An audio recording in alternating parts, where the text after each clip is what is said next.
اعوذ باللہ من الشیطان الرجیم بسم اللہ الرحمن الرحیم الحمدللہ رب العالمین والصلاة والسلام علی سید الانبیاء والمرسلین ابی القاسم محمد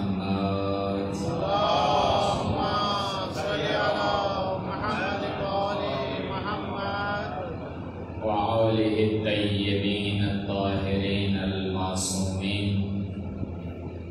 اما بعد فقد قال ابن شہر عاشور فی کتاب اخبار الخلفاء ان ہارون الرشید کان یقول لموسیٰ فیعبی حتی علیہ علیہ فقال علیہ السلام لا أخذها إلا بحدودها قال وما حدودها قال إنا حددتها لم تردها قال بحق جدك إلا فعلت قال أما الحد الأول فالعدل فتغير وجه الرشيد وقال إيها قال والحد الثاني سمرقند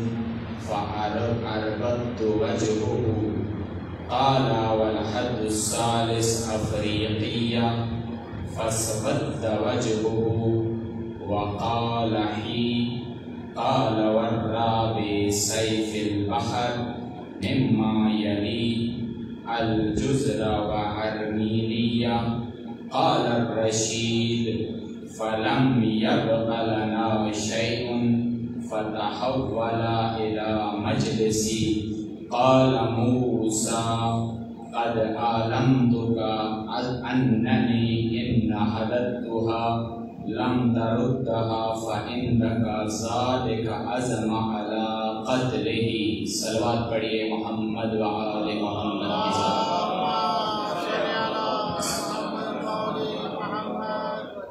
اپنی عبادات کی قبولیت کے لیے، گناہوں کی مغفرت کے لیے، ان مجالس سے عزا کی قبولیت کے لیے بآواز بلند صلوات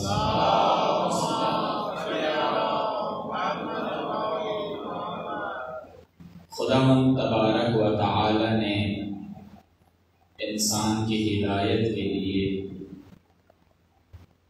رسول کو، انبیاء کو، ائمہ کو بھیجا، اور اللہ نے قرآن میں ان انبیاء کو و ائمہ کو انسان کے لیے نمونہ قرار دیا کہ اگر زندگی میں زندگی گزارنے کا سلیقہ معلوم کرنا ہے تو پھر آپ کا فریضہ یہ ہے کہ رسول کی اطاعت کرو اور رسول کے بتائے ہوئے اولیاء و اوصیاء کی اطاعت کرو۔ خدا قرآن میں فرماتا ہے اطیعوا اللہ و اطیعوا الرسول و اولی الامر منکم، تم اللہ کی اطاعت کرو، رسول کی اطاعت کرو، اور جن کو رسول اولی الامر بتا کر گئے ہیں ان کی اطاعت کرو۔ اللہ قرآن میں فرما رہا ہے کہ میں آپ کی زندگیوں میں اگر کسی کو نمونہ عمل قرار دے رہا ہوں تو وہ رسول ہیں اور رسول کے بنائے ہوئے اوصیاء ہیں، رسول کے بتائے ہوئے اولیاء ہیں۔ امت کا فریضہ یہ ہے کہ رسول کا نمونہ عمل بنائیں اور اولیاء کو نمونہ عمل بنائیں۔ نمونہ یعنی اس ڈھانچے کو، اس زندگی کو، ان کے فرامین کو اپنے سامنے رکھ کر ان کے مطابق زندگی گزاری جائے۔ اللہ نے قرآن میں بہت واضح فرما دیا ہے کہ یہ نمونے ہیں، اس کے علاوہ کوئی نمونہ نہیں ہے، ان کو دیکھ کر اپنی زندگی گزارنی ہے، ان کے مطابق اپنی زندگی گزارنی ہے۔ اب اگر ہم رسول کی زندگی پڑھیں، اگر ہم ائمہ کی زندگی پڑھیں، ان کی سیرت کا مطالعہ کریں، تو تمام ائمہ کی سیرت ہمیں ایک زندگی میں نظر آتی ہے۔ کسی امام کی سیرت دوسرے امام سے مختلف نہیں ہے، ہر امام کی سیرت دوسرے امام کی سیرت کے ساتھ متصل ہے، ملتی ہے، الگ سیرت نہیں ہے۔ کسی کو یہ کہنے کا جواز نہیں ہے کہ کہے امام حسن مجتبی کی سیرت الگ ہے، امام حسین کی سیرت الگ ہے، نہ، ہر امام کی سیرت دوسرے امام کی سیرت سے ملتی ہے، جدا نہیں ہے۔ اسی لیے رہبر عزیز، رہبر معظم انقلاب سید علی خامنائی نے ایک بہت خوبصورت تحریر کی ہے، 250 سالہ انسان، یعنی 250 سالہ انسان، 250 ایئرز، سال ایک انسان کی ایج ہے، وہ انسان کیسے زندگی گزارتا ہے۔ انہوں نے اس کتاب کے اندر پہلے امام سے لے کر آخر امام تک ائمہ کی سیرت بیان کی، اور ان کو فرد واحد، ایک فرد مانا کہ کیسے انہوں نے یہ سیرت گزاری ہے، کیسے یہ زندگی گزاری ہے۔ اور انہوں نے اس کتاب میں ثابت کیا ہے کہ ہر امام کی سیرت دوسرے امام کی سیرت سے الگ نہیں ہے، بلکہ ہر ایک کی سیرت دوسرے کی سیرت سے ملتی ہے، متصل سیرت ہے۔ تو یہ نمونہ عمل ہے۔ ہم نے جو زندگیاں گزارنی ہیں، ہم نے جو سلیقہ سیکھنا ہے زندگی گزارنے کا، وہ ائمہ سے سیکھنا ہے۔ ان کو نمونہ عمل بنانا ہے، ان کو رول ماڈل بنانا ہے، اس رول ماڈل کے تحت زندگی گزارنی ہے۔ اب اگر ہم ایک چیز کا مطالعہ کریں اور دیکھیں کہ ائمہ کی زندگی میں کچھ صفات مشترک ہیں، کہ ہر امام کی زندگی میں وہ صفت ہمیں مل جاتی ہے، ہر امام کی زندگی میں 2 صفات علماء نے بیان کی ہیں کہ مشترک صفات ہیں۔ کسی امام نے ان 2 صفات سے اپنی زندگی کو خالی نہیں رکھا، ہر امام ان صفات میں موجود ہے۔ پہلی صفت علماء کرام ذکر فرماتے ہیں کہ خوف خدا، عبودیت الہی، بندگی خدا۔ ہر امام کی آپ زندگی کا مطالعہ کر لیں، یہ ایک ایسی صفت ہے جو پہلے امام سے آخر امام کی زندگی میں ملے گی۔ کوئی امام بھی اس صفت سے عاری نہیں ہے، کوئی امام بھی اس صفت سے خالی نہیں ہے۔ ہر امام عبودیت الہی میں اوج کے مقام پر پہنچا ہے۔ ہر امام اللہ سے اس قدر خوف کھاتا ہے، اس قدر خوف کھاتا ہے کہ جب اللہ کی بارگاہ میں امام آتے ہیں، سجدہ ریز ہوتے ہیں تو اتنا گڑ گڑاتے ہیں، اتنا روتے ہیں، اتنا آنسو بہاتے ہیں کہ دیکھنے والا تصور کرتا ہے کہ آیا امام زندہ بھی رہیں گے یا اللہ کی جانب روانہ ہو جائیں۔ کتنا خوف ہے امام کی زندگی میں۔ قلب ہمیشہ اللہ کی جانب متوجہ ہے، اللہ سے غفلت نہیں ہے، ہمیشہ اللہ کی جانب متوجہ۔ اور آج کی یہ مجلس چونکہ حضرت امام موسیٰ کاظم علیہ السلام سے منسوب ہے، آج کا دن جو گزرا ہے یہ ولادت کا دن تھا امام کی، اور امام سے مخصوص مجلس ہے۔ کوشش کرتے ہیں کہ امام کی سیرت اس مجلس میں آپ کے خدمت میں عرض کی جائے، اور عزا کے ایام بھی ہیں تو ہم شب میں اگلے دن کی شب میں داخل ہو گئے ہیں، تو اس لیے مجلس کے اختتام پہ کچھ مسائل بھی ذکر کر دیے جائیں گے۔ امام موسیٰ کاظم علیہ السلام کی زندگی میں اگر اس صفت کا مطالعہ کریں، اس صفت کو دیکھیں کہ امام کس قدر اللہ سے خوف کھاتے ہیں، امام کس قدر بندگی خدا انجام دیتے ہیں، تو انسان تصور نہیں کر سکتا جیسے سیرت امام کی ہمیں ملتی ہے۔ آپ دیکھیں امام کا زمانے کا مطالعہ کریں، امام کے اکثر ایام، زیادہ ایام، بہت زیادہ ایام امام کی قید کی حالت میں گزرے ہیں۔ امام زندان میں موجود ہوتے تھے، لیکن اگر آپ تاریخ کا مطالعہ کریں، امام قید میں موجود ہو کر بھی ہمیشہ اللہ کی بارگاہ میں سجدہ ریز رہتے تھے، ہمیشہ عبودیت خدا میں موجود رہتے تھے۔ اور آپ کو ایک بات معلوم ہوگی کہ بار بار امام کا قید خانہ تبدیل کر دیا جاتا تھا، ایک قید خانے میں امام کو نہیں رکھا جاتا تھا، کبھی بصرہ ہیں، کبھی بغداد ہیں، کبھی کسی اور مقام پہ قید خانے کو تبدیل کر دیا جاتا ہے۔ آپ سوال کریں علماء سے کہ امام کا قید خانہ کیوں تبدیل کیا جاتا ہے، امام کو بار بار ایک زندان سے نکال کر دوسرے زندان میں کیوں ڈالا جاتا ہے؟ تو اس کا سبب دو اسباب ہیں کہ امام کو کیوں بار بار قید خانے سے نکال کر دوسرے قید خانے میں ڈالا جاتا۔ پہلا سبب یہ ہے کہ امام جس قید خانے میں جاتے تھے وہاں کے قیدی امام سے اتنا متاثر ہو جاتے کہ امام کی سیرت پر عمل کرنا شروع کر دیتے تھے، اور دشمن اتنا خبیث تھا، اتنا لعین تھا، اتنا پست تھا کہ وہ خوف کھاتا تھا کہ کیوں لوگ سیرت امام پر چل رہے ہیں۔ یہ پہلی وجہ تھی، یہ پہلا سبب تھا۔ اور دوسرا سبب کہ ہر قید خانے میں، ہر زندان میں الگ الگ امام کو تکالیف دی جاتی تھی، الگ الگ امام کو مصائب دیے جاتے تھے، اور یہ دشمن ہارون یہ چاہتا تھا کہ امام کو زیادہ سے زیادہ مصیبت میں ڈالا جائے، امام کو زیادہ سے زیادہ مصائب میں ڈالا جائے، امام کا قید خانہ تبدیل کر دیا جائے۔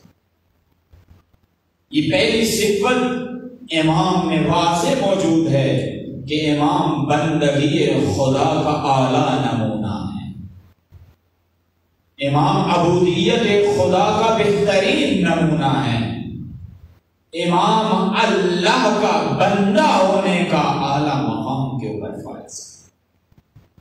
اور دوسری صفت جو ہر امام میں مشترک ہے وہ ہے غریب اور فقراء لوگوں کی مدد کرنا، ہمیشہ غریبوں کے ساتھ تعامل کرنا، انہیں اپنے حال پہ نہ چھوڑنا، یتیموں کو اپنے حال پہ نہ چھوڑنا، بلکہ ان کے ساتھ تعامل کرنا، ان کی مدد کرنا۔ اور یہ صفت ہمیں ہر امام کی زندگی میں نظر آتی ہے۔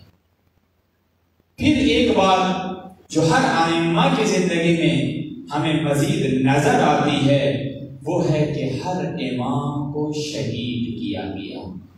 آپ کا اور میرا کوئی امام ایسا نہیں ہے جو طبعی موت مرا ہو، بلکہ ہر امام کو شہید کیا گیا۔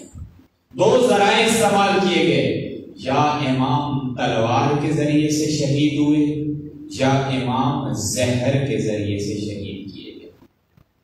کوئی امام اللہ کو طبی موت نہیں مرا، بلکہ تلوار کے زخم سے یا زہر کے مصیبت سے امام اللہ کو پیارے ہو گئے۔ اور امام موسیٰ کاظم علیہ السلام ہمارے اس مولا و آقا کو بھی زہر دی ہے، جب امام قید میں موجود تھے امام کو زہر دی۔ ہر امام کو کیوں شہید کیا گیا؟ کیا وجہ بنی کہ امام کو شہید کیا جاتا؟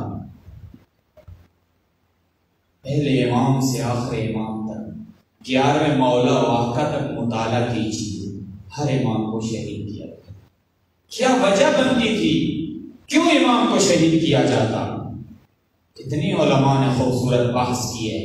فرمایا ہر امام کو اس لیے شہید کیا جاتا کہ کوئی امام بھی حکومت وقت پر راضی نہیں ہوتا تھا، حکومت وقت کا ساتھ دینے کے لیے تیار نہیں ہوتا تھا، حکومت وقت کو قبول کرنے کے لیے تیار نہیں ہوتا تھا، حکومت وقت کی بیعت کرنے کے لیے تیار نہیں ہوتا تھا۔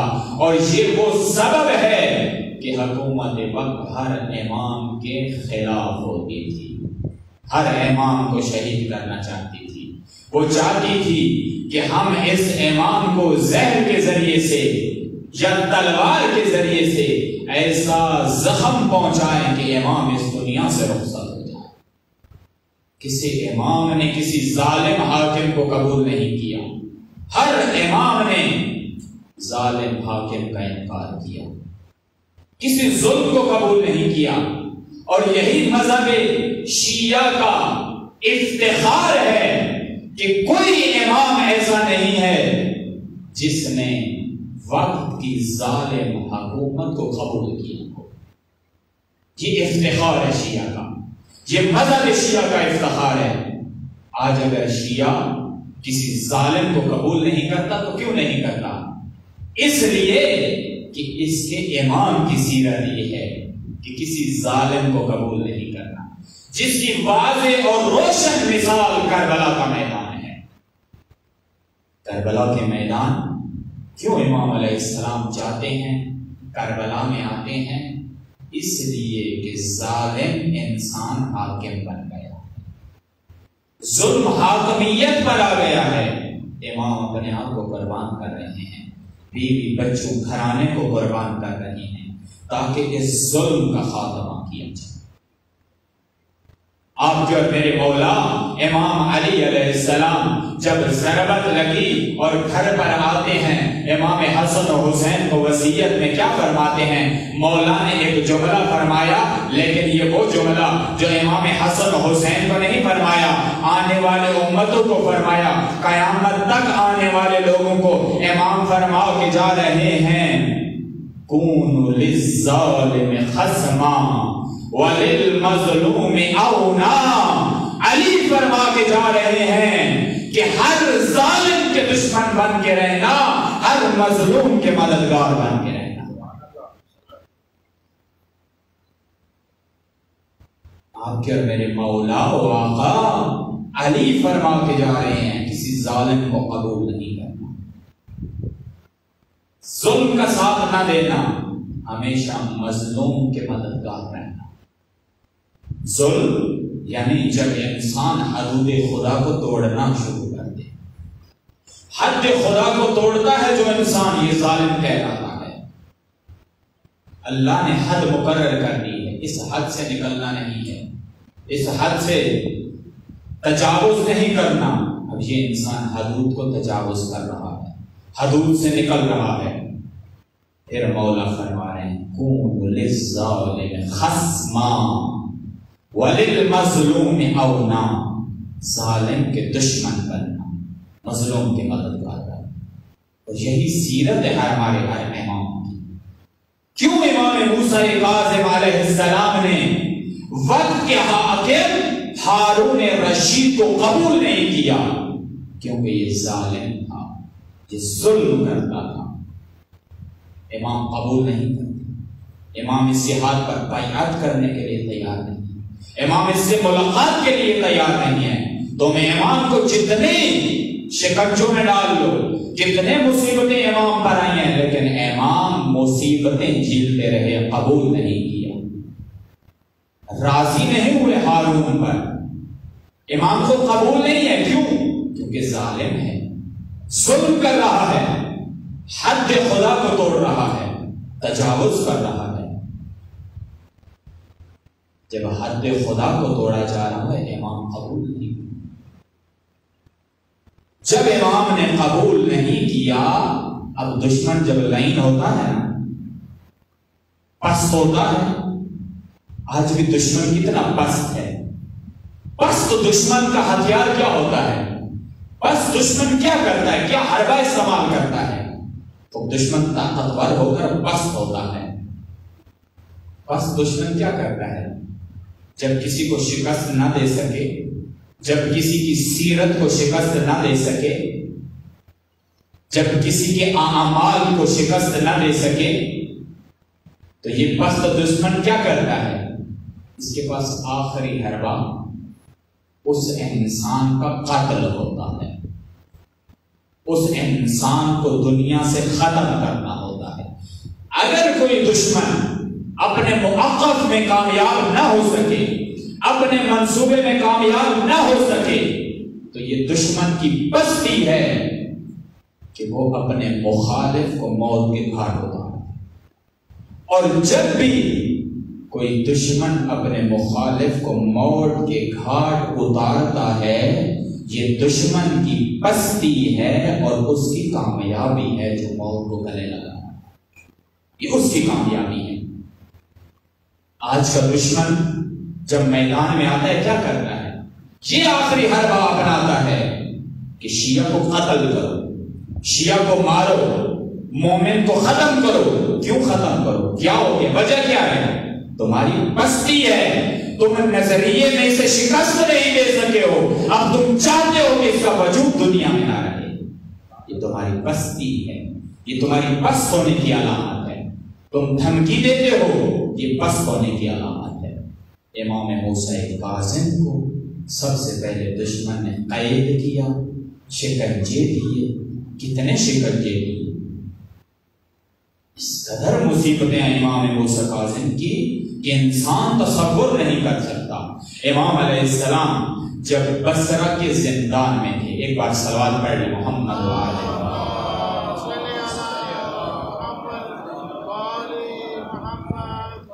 امام علیہ السلام جب بصرہ کے زندان میں تھے، امام کو مختلف مصیبتوں اور مصائب کا شکار کیا جا رہا تھا. امام پر شدید اذیتیں ڈالی جا رہی تھی، لیکن امام نے ایک اذیت بیان کی ہے، عجیب اذیت ہے اس زندان کی. آپ کی خدمت میں عرض کروں، امام نے ایک اذیت کا ذکر کیا ہے زندان بصرہ کی. فرمایا مولا واقع نے کہ ایک اذیت نے میرا بہت دل دکھایا، مجھے بہت مصیبت میں ڈالا کہ امام خون کے آنسو روتے رہے ہیں. مولا واقع فرماتے ہیں کہ جب میں بصرہ کے زندان میں تھا، جب میں قید میں تھا، تو عید کا وقت آیا، عید کا دن آیا.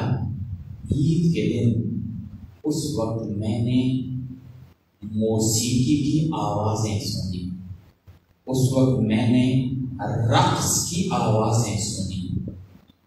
امام فرماتے ہیں جب یہ موسیقی کی آواز میرے کان تک آئی، اس نے مجھے بڑی تکلیف دی، اس نے مجھے شدید تکلیف دی. مولا فرماتے ہیں موسیقی اور موسیٰ کاظم بہت تکلیف ہوئی تھی، بہت تکلیف تھی. جب رقص کی آواز مولا نے سنی، مولا کو شدید تکلیف پہنچی. اتنی تکلیف پہنچی کہ مولا نے اس تکلیف کو بیان کر دیا. مولا نے نہیں فرمایا ہارون میرے اوپر ظلم کر رہا ہے مجھے تکلیف پہنچتی ہے، نا. عجب تکلیف کا مولا ذکر کر رہے ہیں کہ موسیقی امام کو تکلیف پہنچاتی ہے. اور فقط ایک مقام نہیں ہے بلکہ ایک اور مقام ہے کہ امام بغداد کی گلی سے گزر رہے تھے کہ ایک شخص کے گھر سے گزرے. اس مقام پر امام نے ایک گھر سے موسیقی کی آوازیں سنی، امام نے رقص کی آوازیں سنی، امام نے جشن و سرود کی محفل کی آوازیں سنی. بس اتفاقاً اس گھر سے ایک کنیز آتی ہے، کنیز نکل کر وہ کوڑا دان میں کچھ کوڑا پھینکنے کے لیے آتی ہیں. مولا اس کنیز کی جانب متوجہ ہو کر فرماتے ہیں اے کنیز مجھے ایک بات تو بتا، کہ جس گھر سے تو آ رہی ہے اس گھر کے رہنے والا فرد آیا غلام ہے یا آزاد ہے؟ توجہ ہے آپ کی، آیا غلام ہے یا آزاد ہے؟ تو کنیز نے کیا کہا؟ کنیز نے کہا مولا وہاں کا یہ ایک بہت امیر گھر کا مالک ہے، یہ انسان بہت امیر ہے، مال و دولت رکھتا ہے، اور یقیناً جیسی صورتحال ہے یہ شخص آزاد ہے، غلام نہیں ہے، اس کو کسی نے قید نہیں کیا بلکہ آزاد شخص ہے۔ امام نے ایک جملہ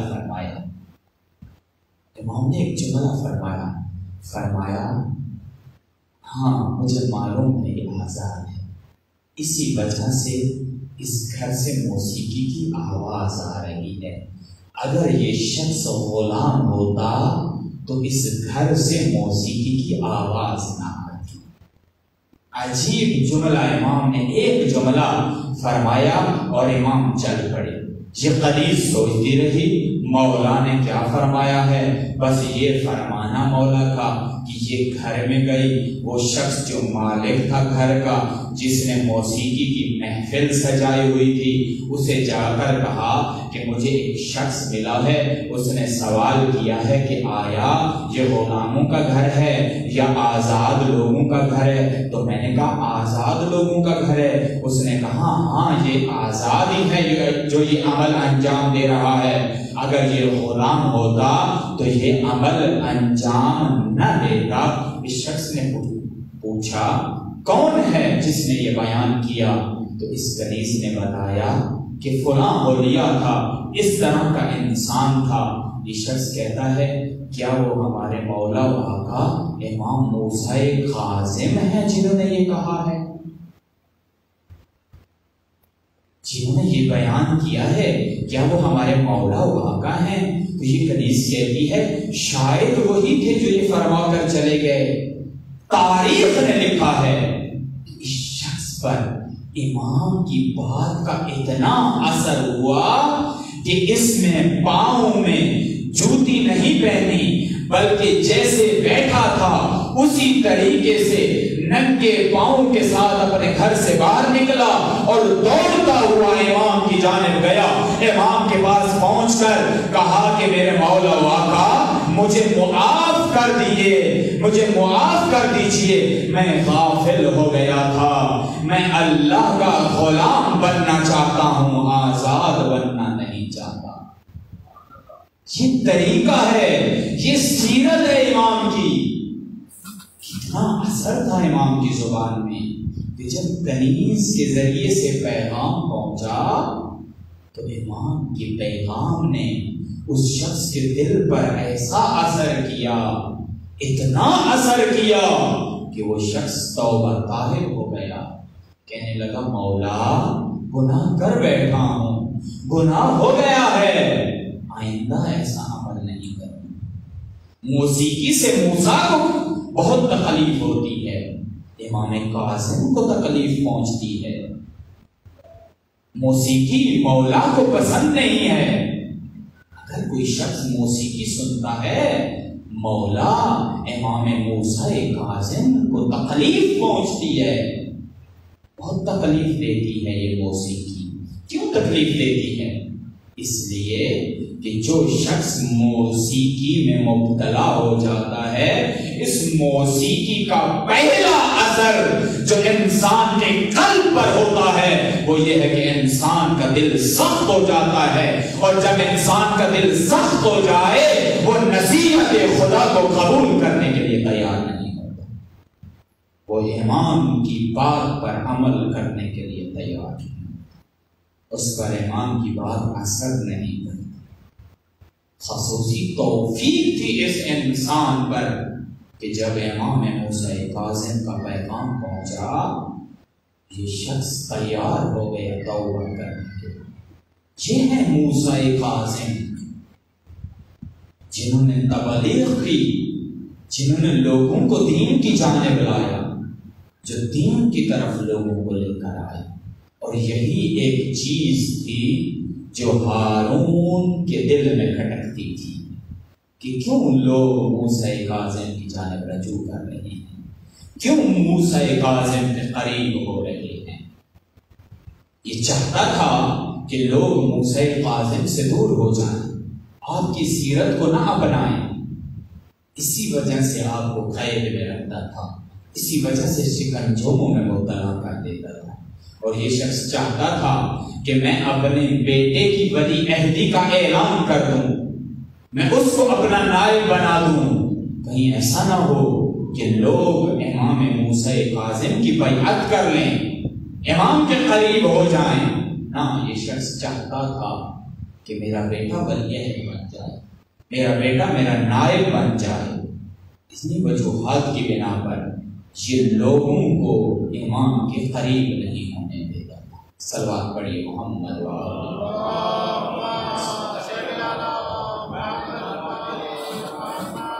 ایک اور نمونہ امام کی زندگی سے، امام کی سیرت سے توجہ رکھیے گا۔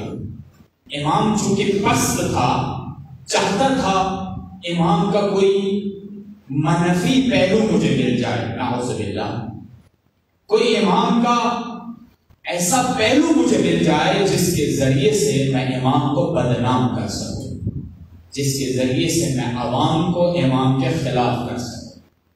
اب ایک واقعہ ملتا ہے کہ جب امام علیہ السلام قید میں تھے، اس شخص نے منصوبہ بنایا، ہارون نے جو حکومت پر فائز تھا، جو ظالم حاکم تھا، اس نے منصوبہ بنایا کہ امام کو بدنام کیا جائے، امام کا کوئی منفی پہلو ہونا چاہے۔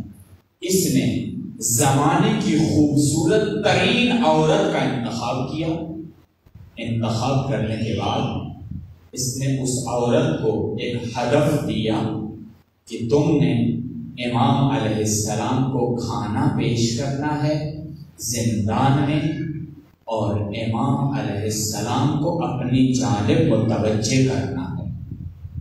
یہ اس کا ہدف تھا۔ اس نے پیسہ، اشرفیاں، دینار دے کر اس خاتون کو تیار کیا۔ اب سیرت کا مطالعہ کریں، کیا سیرت ہے امام کی۔ اس بات پر بے معمول کی یہ عورت، یہ خاتون، امام علیہ السلام جب زندان میں موجود تھے، رات کے اندھیرے میں تاریک زندان میں اس عورت کو حکم ملتا ہے کہ اب تم کچھ چیزیں لے کر، کھانا لے کر امام کے زندان میں چلی جائے۔ یہ کنیز، یہ عورت، یہ خاتون کھانا لے کر امام کی جانب چلتی ہے۔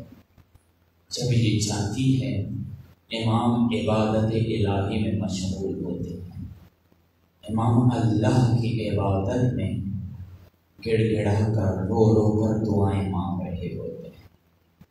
یہ خاتون امام کے قریب ہوتی ہے، امام پر نظر ڈالتی ہے، اور تھوڑی دیر کے بعد، رکنے کے بعد دیکھتی ہے کہ امام تو گڑ گڑا کر اللہ سے دعائیں مانگ رہے۔ اب جب امام ہو نا، جب اللہ کا ولی ہو، جب اللہ کا چاہنے والا ہو، تو عجیب اثر ہوتا ہے اس کا دوسروں کے اوپر۔ لیکن دشمن اتنا پست تھا، اتنا گھٹیا تھا کہ امام کا کلام بھی اثر نہیں کرتا تھا، امام کا وجود بھی اثر نہیں کرتا تھا۔ لیکن اگر کسی کا دل تھوڑا سا امام کی جانب متوجہ ہو جاتا، امام کا وجود اس ذات کے اوپر اتنا اثر کرتا تھا کہ وہ گناہوں کی دلدل سے نکل کر رحمان کے راستے پر آ جاتا تھا۔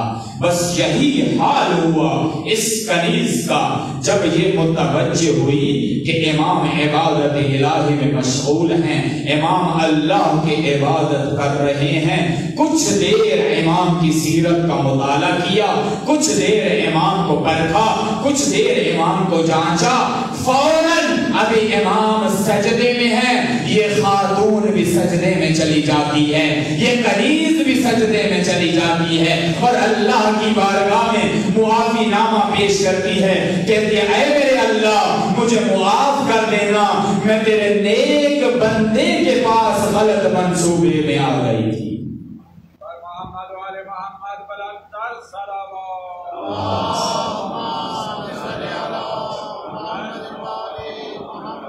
جب اثر ہے امام کی زندگی کا، تصور کیجئے، لے جائیے اپنے آپ کو اس مقام پہ کہ امام جب وجود میں ہو تو کیا اثر ہوتا ہے.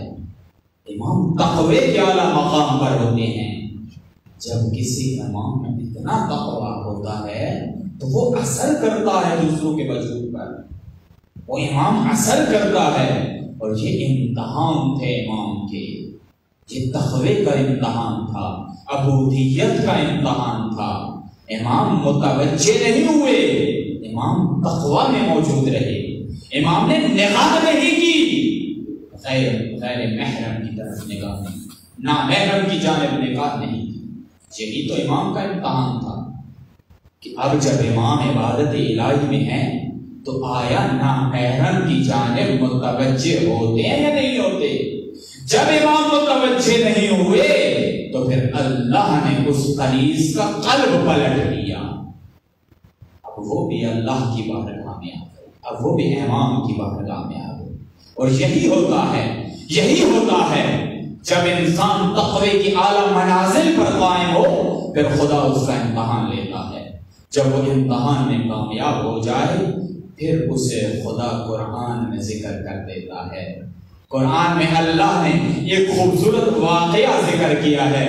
فرمایا ہم نے یوسف کا تقوی کا امتحان لیا، یوسف کا تقوی کا امتحان لیا، یوسف کی عبودیت کا امتحان لیا. یوسف کو ہم نے پرکھا کہ آیا یوسف اللہ کے عبد ہیں یا نہیں ہیں، جو تقوی کے اعلیٰ مقام پر موجود ہیں یا نہیں ہیں. یوسف ایک میدان میں موجود ہیں. اب منصوبہ دشمن کا یہ ہے کہ یوسف کو ایک ایسے مقام پر لایا جائے جہاں پر دشمن اپنا مفاد حاصل کر لے. یوسف کو ایک بند کمرے میں لایا گیا، بند کمرہ بھی ایسا جس کا ایک تالا نہیں ہے. تاریخ نے لکھا ہے اس کمرے کے 7 تالے ہیں، الگ الگ دروازوں کو تالا لگا دیا گیا ہے. اب دشمن بھی کمرے میں ہے، یوسف بھی کمرے میں ہے، عورت بھی کمرے میں ہے، یوسف بھی کمرے میں ہے. یوسف کا امتحان لیا جا رہا ہے اللہ کی جانب سے کہ آیا یوسف تقوی میں ہوتے ہوئے اللہ کی جانب متوجہ رہتے ہیں یا اس خاتون کی طرف متوجہ ہو جاتے ہیں. لیکن قربان جائیں یوسف کے تقوی پر، جب اس خاتون نے دعوت گناہ دی، توجہ آپ کی، علماء نے لکھا ہے، یہاں سے پہلے میں ایک بات کر دوں، علماء نے لکھا ہے انسان کے 2 امتحان بہت سخت ہوتے ہیں، 2 امتحان سخت ہوتے ہیں. اور کبھی انسان کو کوشش نہیں کرنی چاہیے کہ وہ ان مقامات پر اپنے آپ کو امتحان میں ڈالے، بچ جائیں ایسے امتحان سے. 2 امتحان، پہلا مال و دولت کے ذریعے سے جس شخص کا امتحان لیا جائے. کسی شخص کو مال و دولت کا لالچ دو اور اسے کہو آپ میرے لیے فلاں کام کر دو، وہ کر دے گا. اگر باتقوی نہیں ہے کر دے گا، اگر اللہ کو یاد نہیں کرتا کر دے گا. اور اگر باتقوی ہے تو دولت کو ٹھکرا دے گا، مال کو ٹھکرا دے گا، کہے گا مجھے مال کی ضرورت نہیں ہے لیکن میں شریعت کے قوانین پر پابند رہوں گا. یہ پہلا. دوسرا مقام فرمایا عورت کے ذریعے کسی شخص کا امتحان لیا جائے. یہ سخت امتحان ہے، مشکل ہے. ولی خدا ہی ہوگا جو اس امتحان سے نکل جائے گا، ورنہ عورت سے جس شخص کا امتحان لیا جائے وہ نہیں بچتا. وہ اس کے قبضے میں آ جاتا ہے، وہ اس کی قدرت میں آ جاتا ہے، وہ گناہ کر بیٹھتا ہے. اسی لیے کہا گیا ہے کبھی مال کے امتحان میں اپنے آپ کو نہ ڈالنا، کبھی عورت کے امتحان میں اپنے آپ کو نہ ڈالنا. یہ مت کہنا میں بہت پاک و پاکیزہ ہوں، عورت کے درمیان میں چلا جاؤں، خواتین کے درمیان میں چلا جاؤں مجھے کچھ نہیں ہوتا. نہ روایات یہ کہتی ہیں کہ یہ اتنا سخت امتحان ہے کہ انسان گناہ کر بیٹھتا ہے. کبھی نامحرم کے نزدیک مت جانا، نامحرم کی طرف نگاہ نہ کرنا، مت کہنا کہ مجھے کچھ نہیں ہوتا. یہ سخت امتحان ہے، یہ دو امتحان سخت ہیں. اللہ نے یوسف کا امتحان ایک عورت کے ذریعے لیا، ایک خاتون کے ذریعے لیا کہ آیا یوسف تقوی کی بلندی پر ہیں یا نہیں ہیں. اب کمرہ ہے، یوسف ہے، عورت ہے، کوئی دیکھنے والا نہیں ہے، کوئی سننے والا نہیں ہے، سب خاموشی ہے. دعوت گناہ دی جا رہی ہے. قرآن کہہ رہا ہے دعوت گناہ دی جا رہی ہے. یوسف کو کہا جا رہا ہے یوسف کوئی دیکھنے والا نہیں، گناہ کر دیجیے، غلط فعل انجام دیجیے. یوسف نے اس مقام پر سوچا کہ مجھے دیکھنے والا اگر کوئی نہیں ہے ظاہری طور پر تو میرا اللہ مجھے دیکھ رہا ہے، میرا خدا مجھے دیکھ رہا ہے، میں نے گناہ نہیں کرنا. یوسف نے اپنے قلب کو اللہ کی جانب متوجہ کیا، خدا کی جانب متوجہ کیا اور فرمایا اے میرے اللہ راستے بند ہیں، دروازے بند ہیں. یوسف کو گناہ کی دعوت دی جا رہی ہے. اے میرے اللہ اگر تو نے میری مدد نہ کی تو یوسف کہاں جائے گا. میرے خدا یوسف تجھ سے شیطان مردود کی پناہ مانگتا ہے. جب یوسف نے اپنے قلب کو اللہ کی جانب متوجہ کیا تو پھر قرآن میں لکھا ہے یوسف اس دروازے کی طرف جاتے ہیں جس دروازے کو تالا لگا دیا گیا ہے. یوسف کو معلوم ہے دروازے کو تالا لگایا ہے لیکن اللہ کی ذات پر اتنا بھروسہ ہے، اتنا یقین ہے کہ یوسف گناہ سے بچنے کے لیے جب دروازے کی جانب جائے گا تو اللہ ضرور مدد کرے گا. یوسف دروازے کی طرف گئے، اللہ نے دروازہ کھلوا دیا. یوسف اگلے دروازے کی طرف گئے، دروازے کھلتے گئے، دروازے کھلتے گئے، سب دروازے کھول دیے گئے اور یوسف نے اپنے آپ کو گناہ سے بچا لیا. یوسف گناہ سے باہر آ گئے. کب یوسف گناہ سے باہر آئے؟ جب یوسف اللہ کی جانب متوجہ ہوئے. نقطہ ذہن میں رکھیے گا، کب انسان گناہ سے بچتا ہے؟ جب انسان کا قلب اللہ کی جانب متوجہ ہو جاتا ہے. آپ کے اور میرے مولا امام قید کی حالت میں ہیں، اپنے قلب کو اللہ کی جانب متوجہ کیا ہے. خنیز آئی ہے، عورت آئی ہے تاکہ امام کو گناہ کی دعوت دے، لیکن امام جب اس خنیز کی جانب متوجہ نہیں ہو رہے، امام نے اپنے قلب کو اللہ کی طرف متوجہ کیا ہے تو خدا نے اس خاتون کا دل بھی گناہ کی دلدل سے پلٹ کر اللہ کی عبودیت میں ڈال دیا.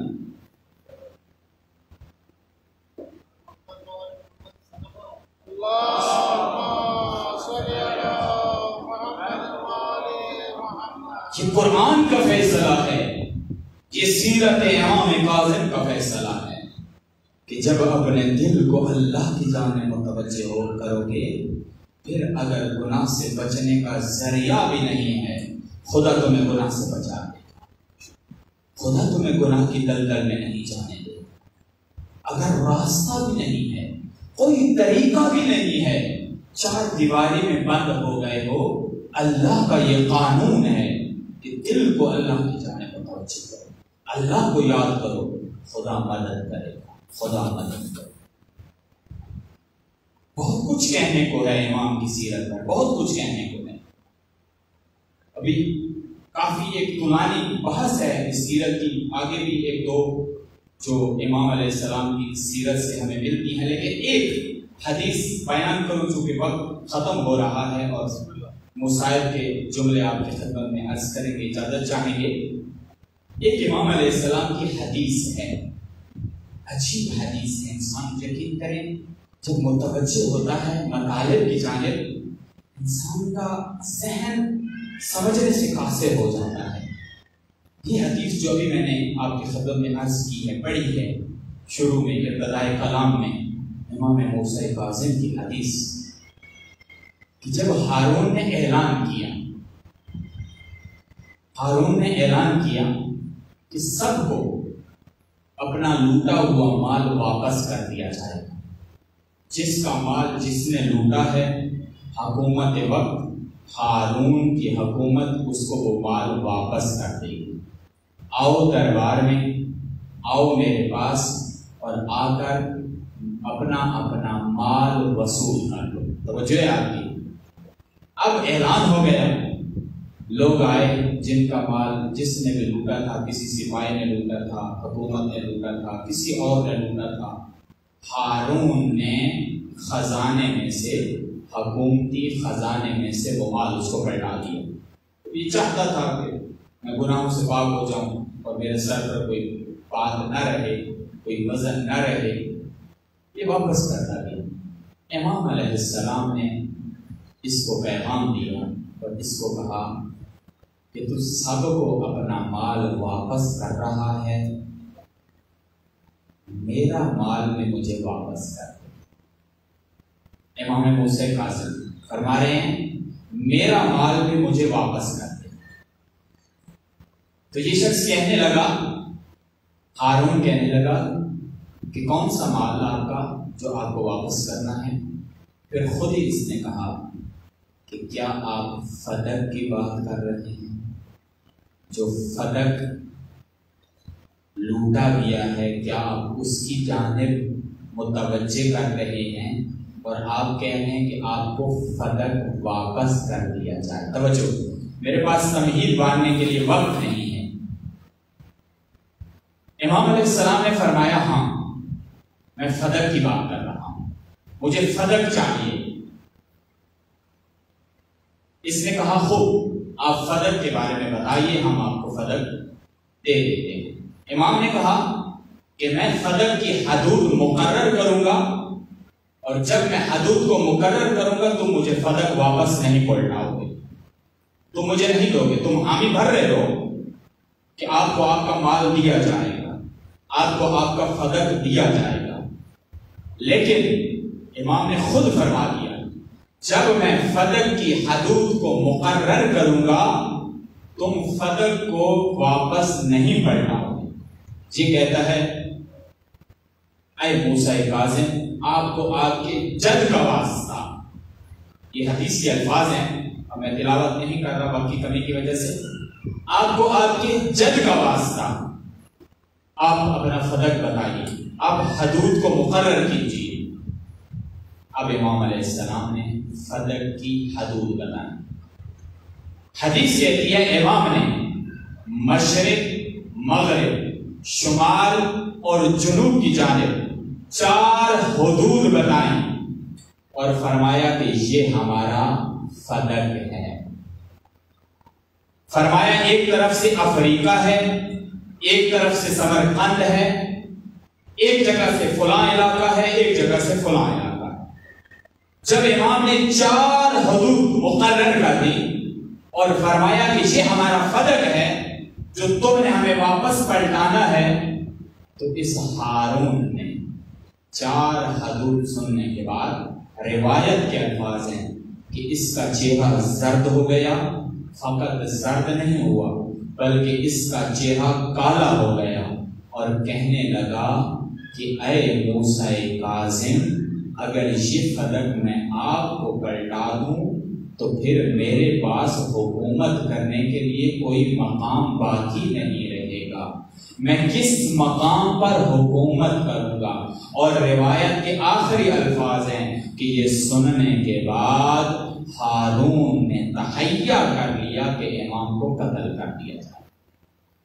عجیب امام کی سیرت کہ امام علیہ السلام جب فدق کی حدود مقرر کرتے ہیں تو مشرق کا ایک کونا، مغرب کا دوسرا کونا، شمال کا ایک کونا اور جنوب کا ایک کونا مقرر کر کے کہتے ہیں کہ یہ ساری دنیا جس پر تو حکومت کر رہا ہے یا حکومت نہیں کر رہا، اس پر حکومت کرنے کا اگر حق کسی کو حاصل ہے تو وہ امام موسیٰ کاظم ہے۔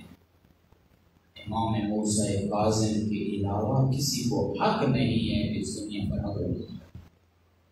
اصل میں امام متوجہ کر رہے تھے کہ جو رسول نے مقام خلیل پر فرمایا من کنت مولاہ فہذا علی مولا اللہم وال من والا وعاد من آدا وانصر من نصرا وخذل من خذلا، کہ جو جس کا رسول مولا ہیں اس کے علی مولا ہیں۔ یعنی اگر رسول کے بعد کسی کو حق کے حاکمیت حاصل ہے تو وہ علی ہیں، اور علی کے بعد اگر کسی کو حق کے حاکمیت حاصل ہے تو وہ اولاد علی ہیں۔ امام موسیٰ کاظم کو حق کے حکومت حاصل ہے، تم کون ہو ہارون جو حق کے حکومت اپنے ہاتھ میں لے رہے ہو؟ تمہیں کس نے اختیار دیا ہے حکومت کا؟ اللہ کی جانب سے۔ اگر حکومت کا حق ہے تو فقط امام موسیٰ کاظم کو، امام کے علاوہ کوئی حکومت نہیں کر سکتا۔ یہ فدق ہے امام کا، یہ امام نے فدق کی حدود بیان کی ہیں، یہ حدیث کے الفاظ ہیں، وہ اپنی طرف سے نہیں کہا کہ یہ حدود ہیں مقرر کر دی ہیں، اور پھر یہی ہوا۔ امام نے فرمایا جب میں حدود کو مقرر کروں گا تم حدود نہیں دو گے، تم نہیں دو گے۔ یہ ہے کلمہ حق کسی حاکم کے خلاف، یہ ہے وہ الفاظ جن کا قرآن میں اللہ ذکر کرتا ہے، اور حضرت موسیٰ کو اللہ فرماتا ہے اذهب الى فرعون انه طغى، اے موسیٰ فرعون کی جانب بڑھیے جو طاغی ہو گیا ہے، جو طاغوت بن گیا ہے۔ اے موسیٰ فرعون کی طرف چاہیے، یہ طاغی ہو گیا ہے، حاکم کو للکارا ہے، کہا حاکم کو جا کے للکارو۔ موسیٰ فوج نہیں ہے نہ ڈرو، حاکم کو للکارو۔ پھر موسیٰ نے بھی نہیں مانگا، اے میرے اللہ تلواریں نہیں ہیں، نیزے نہیں ہیں، اسلحہ نہیں ہے، فوج نہیں ہے۔ موسیٰ نے فقط ایک دعا کی، رب اشرح لی صدری ویسر لی امری واحلل عقدۃ من لسانی یفقہوا قولی۔ اے پروردگارا موسیٰ کی زبان میں جو لکنت ہے، موسیٰ کی زبان سے لکنت ختم کر دے، تاکہ موسیٰ فرعون کے سامنے، حاکم کے سامنے کھڑے ہو کر حق بات کا اقرار کر سکے، حق بات کو پہنچا سکے۔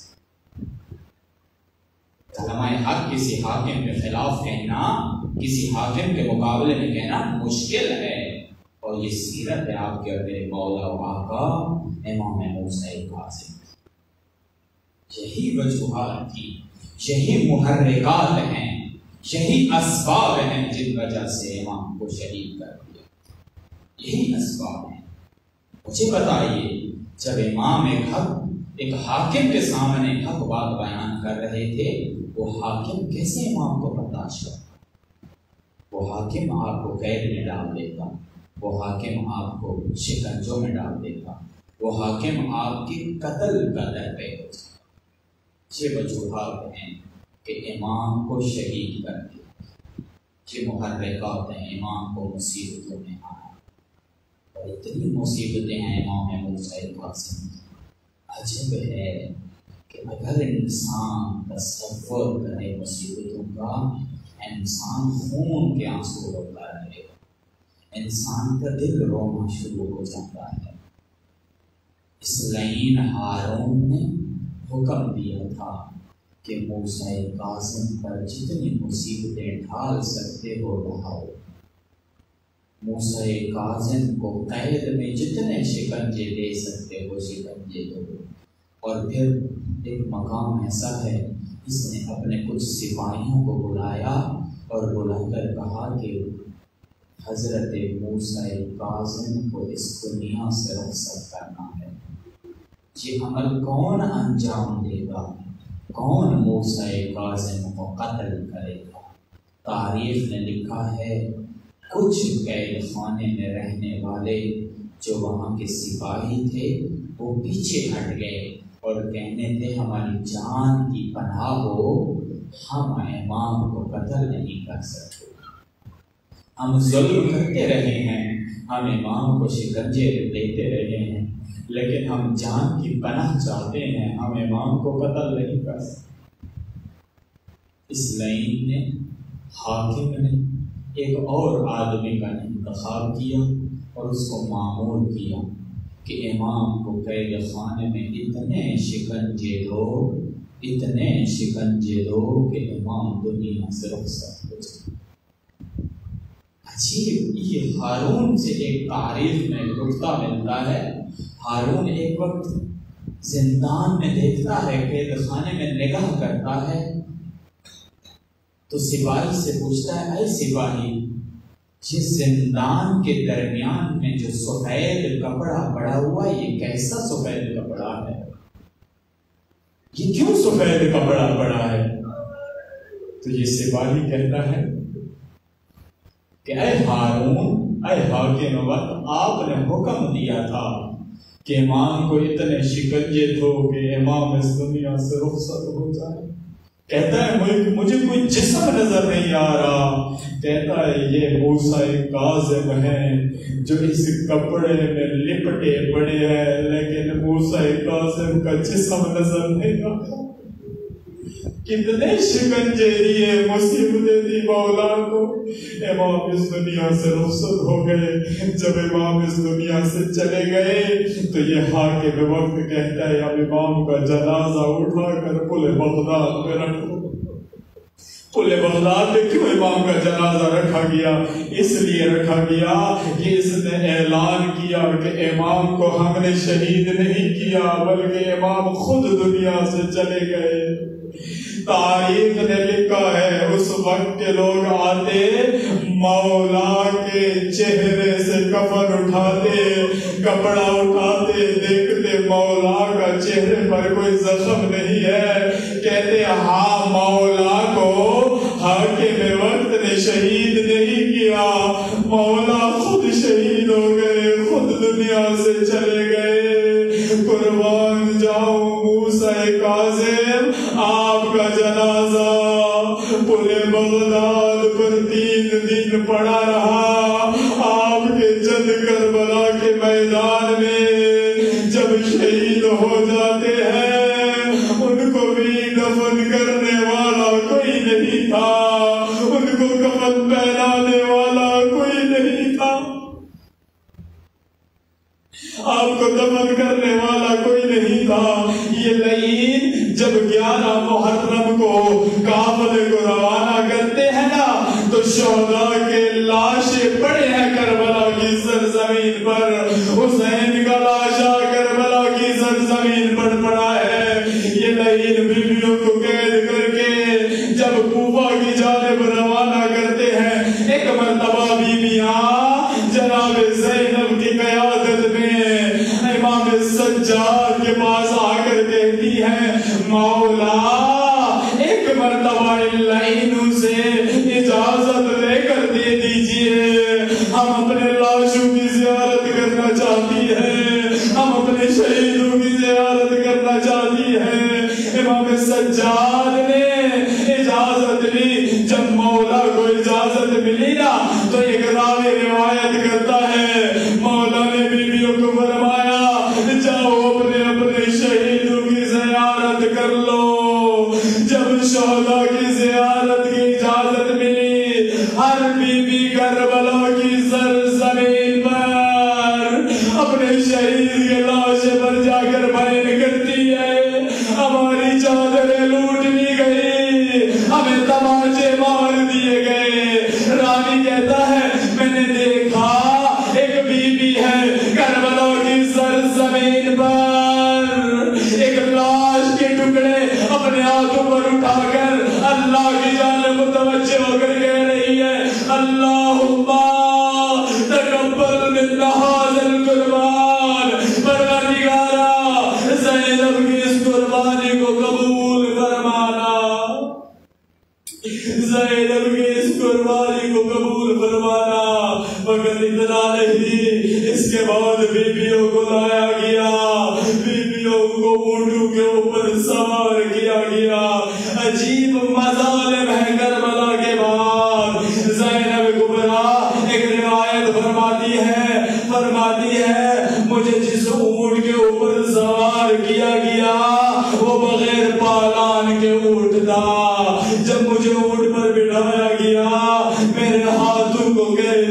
گیا، میرے ساتھ اور بیویوں کو بھی بٹھایا گیا۔